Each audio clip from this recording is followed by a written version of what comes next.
ជំរាបសួរពុកម៉ែបងប្អូនថ្ងៃនេះនាងខ្ញុំមករៀបរាប់អត្ថប្រយោជន៍ដើមក្រសាំងនិងផ្លែ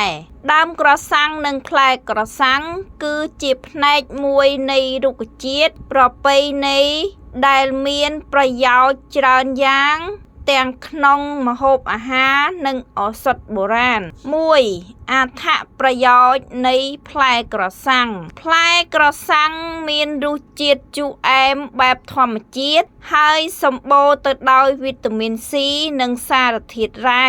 ដែលជួយប្រព័ន្ធរំលាយអាហារជាតិជូរនិងសរសៃអាហារ Fiber នៅក្នុងផ្លែក្រសាំងជួយសម្រួលដល់ការកិនអាហារបំបាត់អាការៈទល់លាមកនិងជួយឲ្យឃ្លានអាហារបង្កើនប្រព័ន្ធការពាររាងកាយសម្បូរទៅដោយវីតាមីន C ដែលជួយការពាររាងកាយពីជំងឺផ្ដាសាយនិងពង្រឹងកោសិកាស្បែកបន្សាបជាតិពុលសាច់ផ្លែក្រសាំងត្រូវគេជឿថាមិនត្រឹមតែជួយលាងសម្អាតក្រពះពោះវៀនប៉ុណ្ណោះទេប៉ុន្តែថែមទាំងជួយជំរុញមុខងារថ្លើមក្នុងការបន្សាបជាតិពុលទៀតផងប្រយោជន៍ក្នុងម្ហូបអាហារប្រជាជនខ្មែរនិយមយកផ្លែក្រសាំងមកធ្វើជាគ្រឿងជូរក្នុងសម្លម្ជូរគ្រឿងសម្លម្ជូ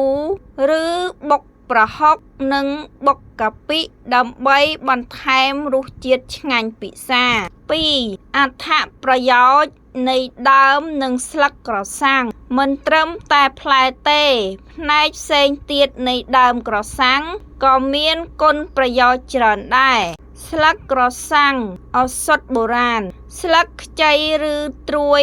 អាចយកមកធ្វើជាបន្លែស្រស់តាមក្បួនខ្នាតបុរាណការញ៉ាំស្លឹកឬទឹកពូតចេញពីស្លឹកជួយបន្ធូរអាការៈក្តៅក្នុងនិងជួយសម្រួលសរសៃឈាមសម្បកដើមនិងឫសក្នុងវិទ្យាសាស្ត្របុរាណសម្បកដើមក្រសាំងនិងឫសត្រូវបានយកមកដាំទឹកផឹកដើម្បីបំបាត់ការរលាក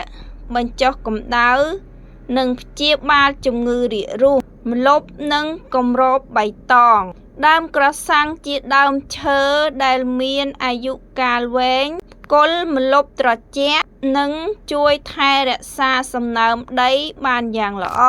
ចំណាំទោះបីជាផ្លែនិងដើមក្រសាំងមានអត្ថប្រយោជន៍ច្រើនចំពោះសុខភាពក៏ដោយប៉ុន្តែសម្រាប់អ្នកដែលមានបញ្ហា